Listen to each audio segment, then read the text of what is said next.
दोस्तों, नवरात्रि में यह खास 7 संकेत बताते हैं कि माँ दुर्गा आपसे बहुत प्रसन्न है और आपके घर में स्वयं आ चुकी हैं। ये 7 संकेत आप भी अपने घर में अवश्य चेक करना।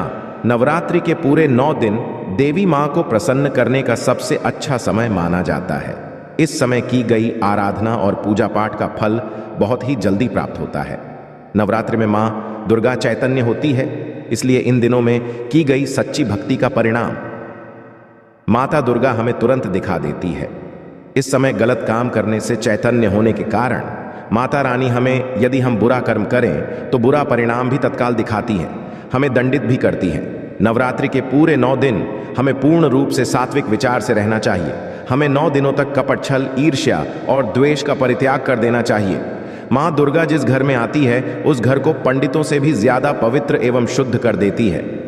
वहां रहने वाले सभी लोगों की बुद्धि भक्तिमय हो जाती है और घर एकदम शांत रहता है, आनंद लगने लगता है। तो आप भी अपने घर में चेक करना।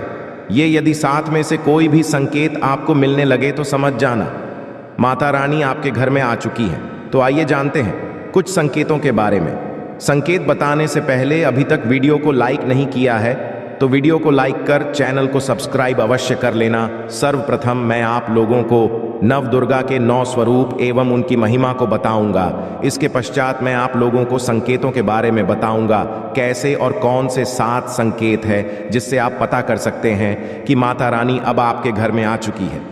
यदि आज के वीडियो मिस कर दी तो सारी जिंदगी पछताना पड़ेगा, क्योंकि इस समय माता रानी हमारे घर में आ जाती है, किंतु कुछ गलतियों के कारण हम माता रानी को जान नहीं पाते। यही सबसे बड़ी हमारी मूर्खता है।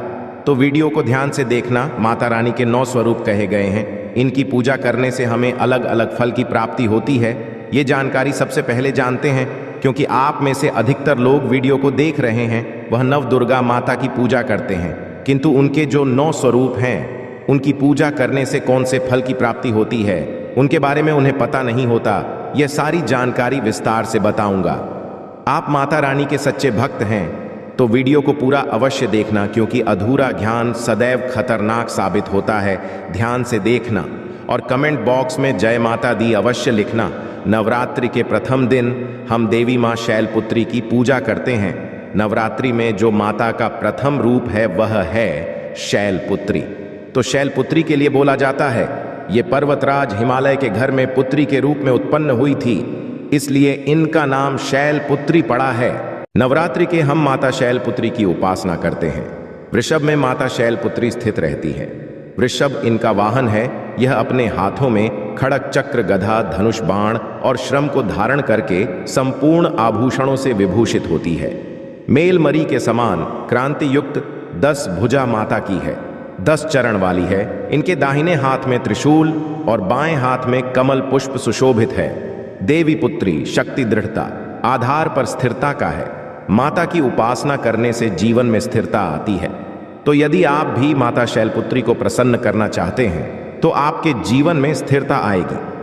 माता शैलपुत्री का जो बीज मंत्र है वो है ओम चंद्र शैलपुत्री देवे नमः। नवरात्रि के दिन हम माता ब्रह्मचारिणी की पूजा करते ही देवी ब्रह्मचारिणी की आराधना करने से कई प्रकार के मनोरथ की पूर्ति होती है। देवी ब्रह्मचारिणी इनका नाम क्यों पड़ा ये भी जान लेते हैं। तो भगवान शिव से विवाह करने के लिए प्रतिज्ञा। देवी माता पार्वती ने कठोर ब्रह्मचारी का पालन किया। ब्रह्म का अर्थ होता है तपस्या और आचरण, उसका अर्थ होता है आचरण करने वाली। तो इस प्रकार ब्रह्मचारिणी का अर्थ हुआ और आचरण करने वाली, तो माता रानी ने कठोर तपस्या की। भगवान शंकर को प्राप्त करने के लिए इनके स्वरूप का सर्वप्रथम बखान जानते हैं। तो देवी ब्रह्मचारिणी के दाहिने हाथ में जप की माला है, बाएं हाथ में कमंडल है और ब्रह्म का स्वरूप है। देवी ब्रह्मचारिणी की उपासना करने से मनुष्य में तप, त्याग, वैराग्य, सदाचार और संयम की वृद्धि है। माता की कृपा से ही सर्वत्र सिद्धि और विजय की प्राप्ति होती है। माता ब्रह्मचारिणी का मंत्र है, यह देवी सर्वभूतेषु ब्रह्मचारिणी रूपेण संस्थिता, नमस्तस्य नमस्तस्य नमस्तस्य नमो नमः। नवरात्रि के तीसरे दिन मां चंद्र घंटा की पूजा करते हैं। इस देवी के मस्तक पर घंटे के आकार का केंद्र बना हुआ है, इसलिए माता का नाम चंद्र घंटा पड़ा है। इनके जो चंद है ये भयंकर है। घंटे की ध्वनि से यह सभी दुष्ट व्यक्तियों का न करती है, इसलिए माता का नाम चंद्रघंटा पड़ा है। इनके स्वरूप जान लेते हैं तो माँ के शरीर का रंग स्वर्ण के समान चमकीला है। इनके 3 नेत्र हैं, 10 हाथ है। इनके कर कमल, गधा, धनुष, बाण, खंडक, त्रिशूल और अस्त्र शस्त्र लिए हुए हैं। अग्नि जैसे बनने वाले हैं, ध्यान से जगमगाने वाली है। ये सिंह के आसन पर अरुण है तथा युद्ध में लड़ने के लिए अमुक रहती है। माँ की कृपा से साधक के समस्त पाप, बाधा और जो परेशानियां आती हैं वे नष्ट हो जाती हैं। देवी की कृपा से जातक पराक्रमी और निर्भर होता है। यदि आप भी माँ चंद्रघंटा की पूजा करते हैं तो आपको निर्भयता की प्राप्ति होती है। देवी माँ चंद्रघंटा का मूल मंत्र है। चंद्रघंटा देवी नमो नमः नवरात्रि के चौथे दिन माँ कुष्मांडा की पूजा करते हैं। अब कुष्मांडा क्यों पड़ा है, नाम से भी सुन लीजिए। ये माता कुष्मांडा है क्योंकि माता ने ही सृष्टि का निर्माण किया है, इसलिए माता का नाम कुष्मांडा पड़ा है। माता रानी की 8 भुजाएं हैं और यह 8 भुजाएं कई प्रकार की हैं। यह 8 प्रकार की सिद्धि को अपने हाथों में प्रदान करने वाली कही गई है। इनका वाहन सिंह है और कुष्मांडा माता की आराधना करने से जातक के समस्त रोग और शोक जो होते हैं मिट जाते हैं। माता हमें आयोग, यश और बल तथा आरोग्य प्रदान करती है। माता का मूल मंत्र है कुष्मांडा शर्मिंदा। नवरात्रि के पंचम माता स्कंद माता की पूजा करते हैं। शैलपुत्री ब्रह्मचारिणी बनकर तपस्या करने के पश्चात भगवान शिव से विवाह किया। तदंतर स्कंद उनके पुत्र बने, अर्थात कार्तिकेय जो हैं उनके पुत्र बने।